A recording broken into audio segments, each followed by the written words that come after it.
All right, people. Tonight we need to do some reasoning on tourism and agriculture.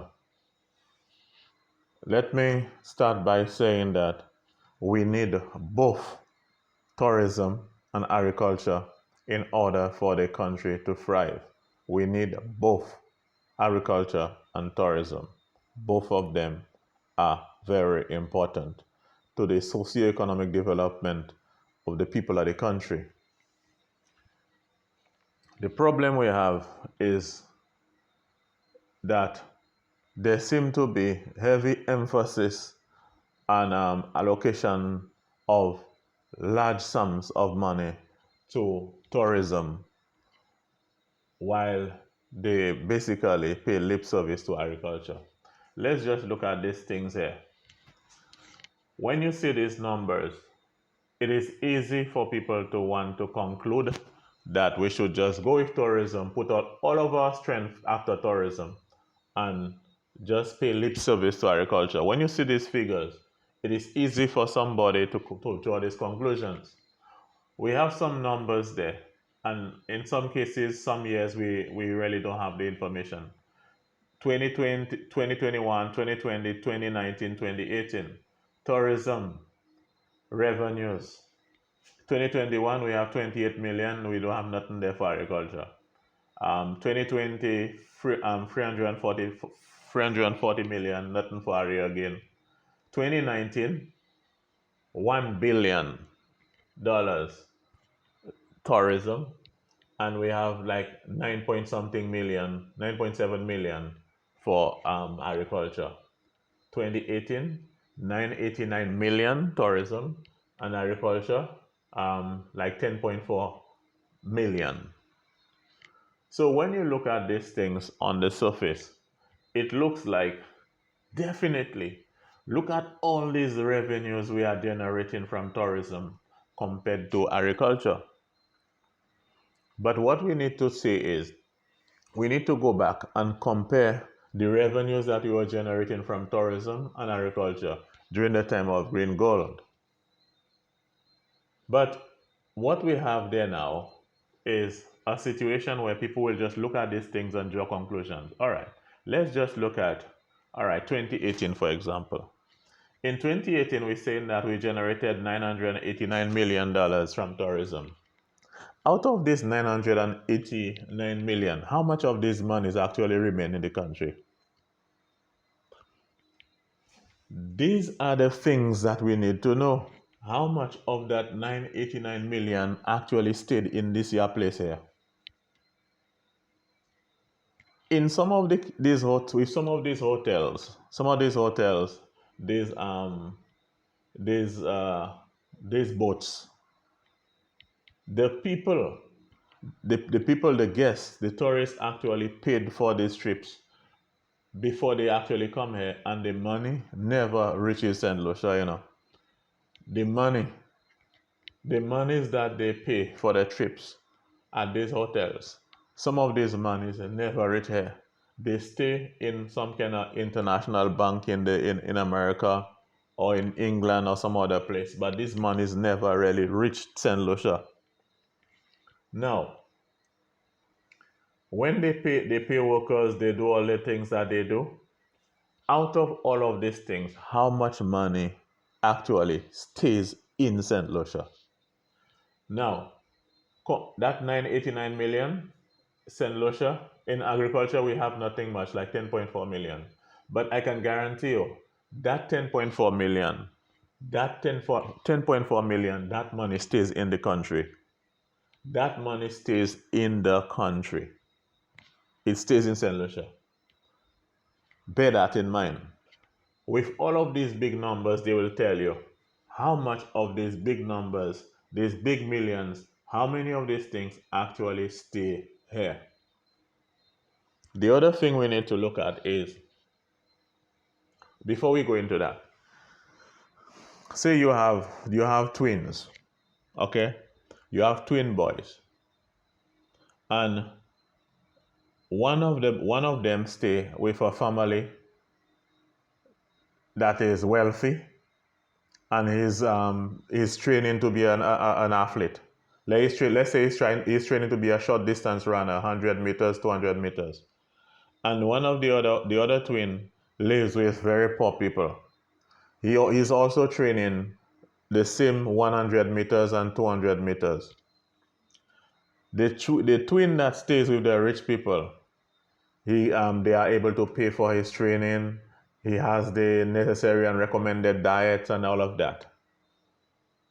But the one who lives with the poor people, he doesn't get the proper training that he needs as an athlete, and the food and supplements that he needs, he does not get it.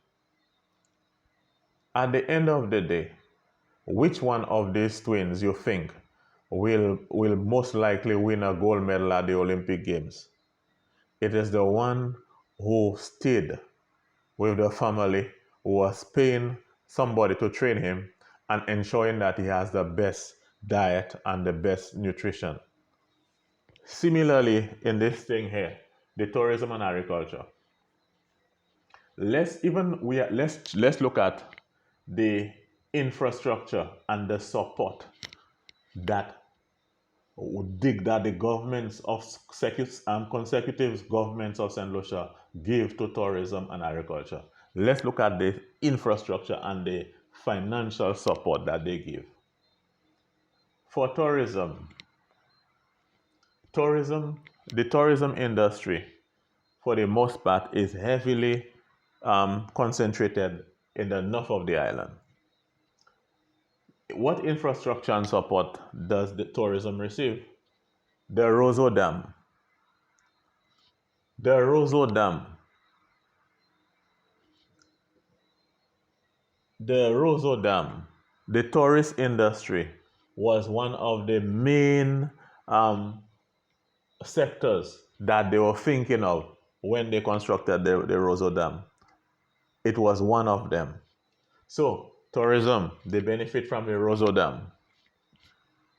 All right, they benefit from police stations. In fact, they whereas communities with thousands of people have sometimes they have to depend on police coming from another jurisdiction. For example, Vanna, Millet, Jacmel. But then all these areas they have to depend on police all the way from ancillary police station.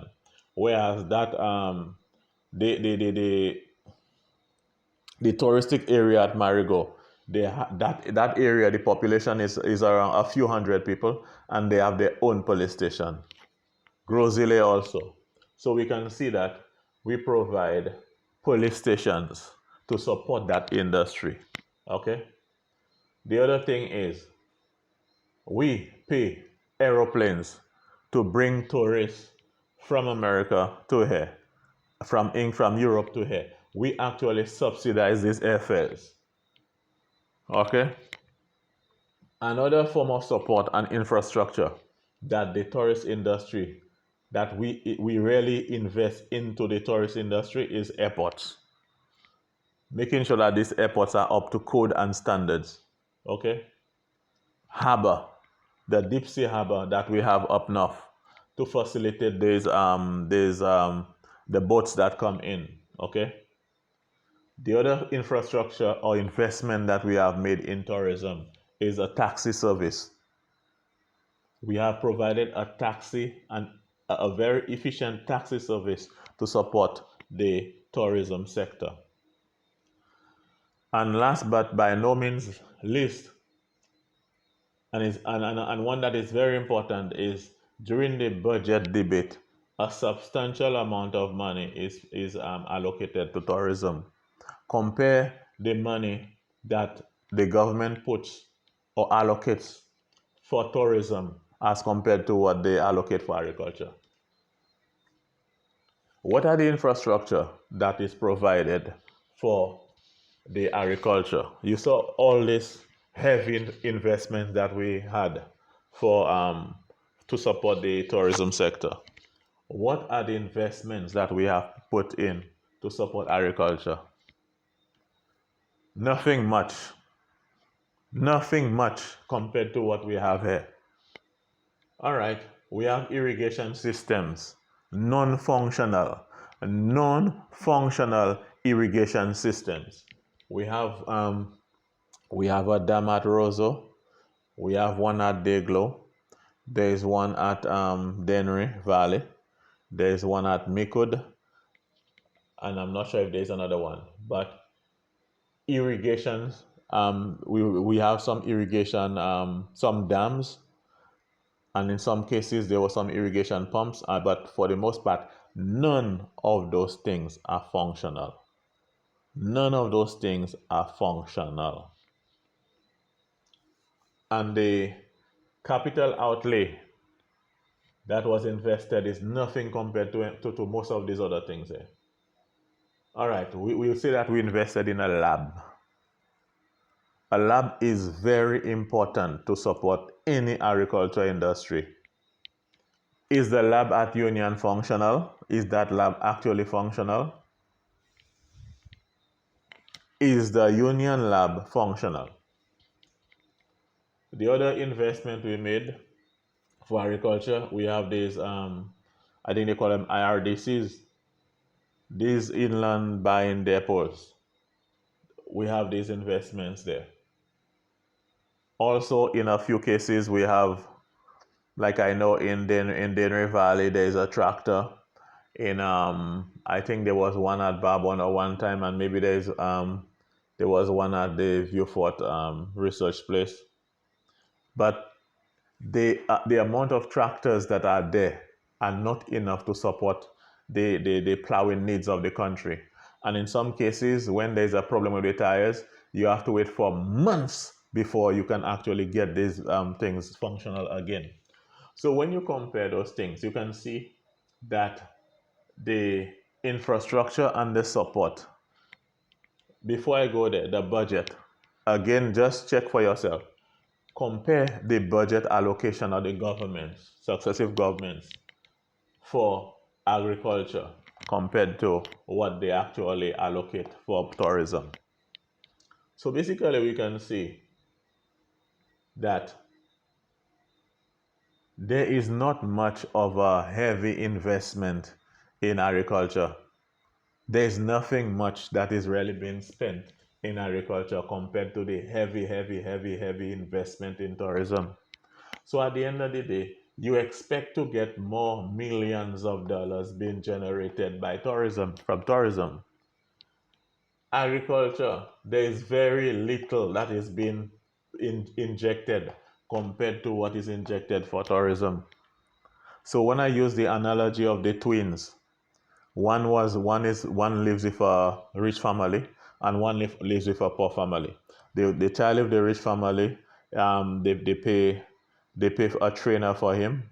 He has his nutrition, his meals on time, and the other child does not have the child who lives with the poor person does not have a trainer, and he does not get the meals that he requires. At the end of the day, who is going to win in the 100 meters and the 200 meters at the Olympic? Who is going to be more advanced? It is the one who lives with the wealthy family.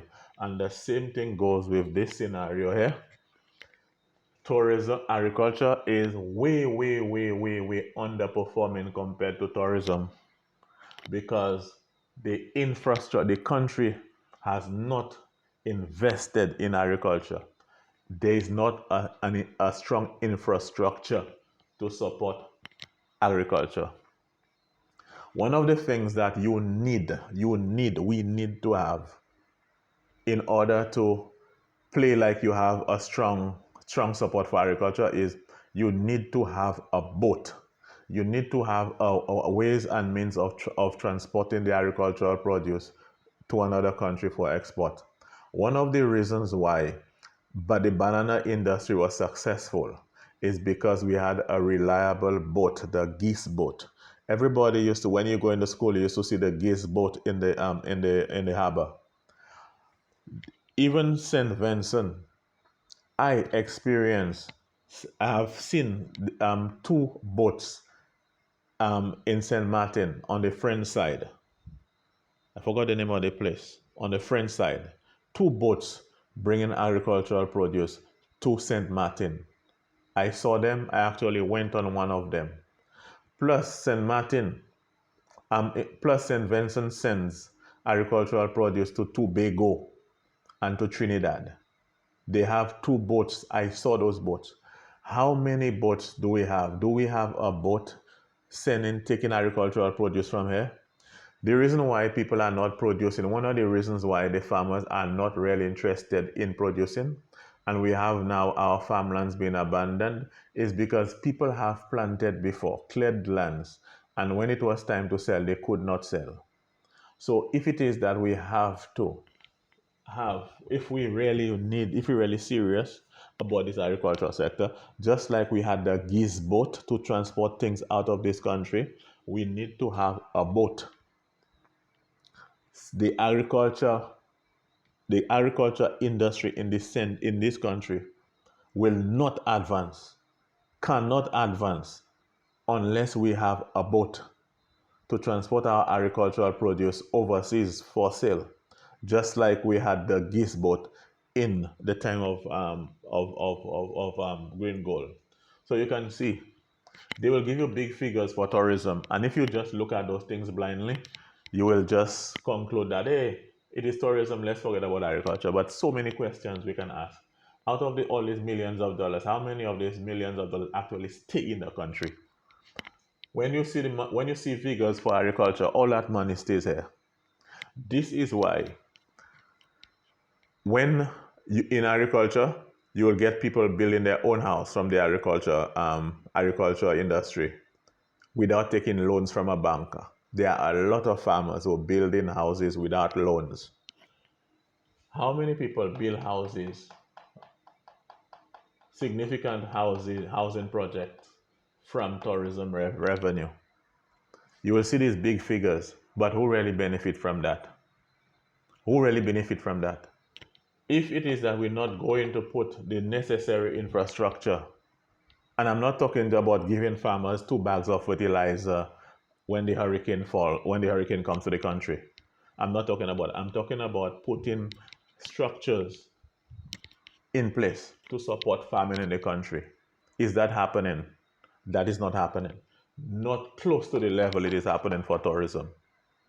So if it is that we want to have a good balance in the country, we need to at least spend more money, put more structures in place to support agriculture, keep the fire burning.